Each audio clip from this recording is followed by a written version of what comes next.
বন্ধু সিংকু দাঁড়া দাঁড়া দাঁড়া। তুই খালি কষ্ট কাম গিফট দিই না, তোর কাছে গিফট আছে নে। তাই নাকি বন্ধু? জায়গা খুশি হলো। খুলিস না কে?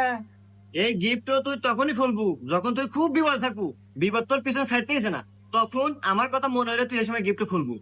আচ্ছা ঠিক আছে বন্ধু, তুই যা, তাহলে আমি বিকেল যাওয়ার বানি। আচ্ছা ঠিক আছে।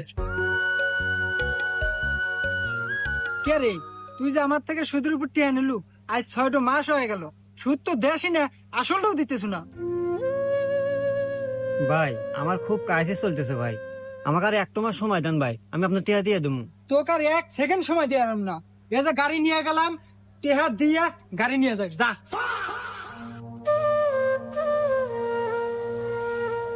জাহাঙ্গীর ভাই আমাকে 1 কেজি আটা দেন। তোকে দিমু আটা, আজ 1 বছর ধরে বাহিনী খাচ্ছ 10,000 টেহা, আগে টেহা দে তারপর আটা দিমু।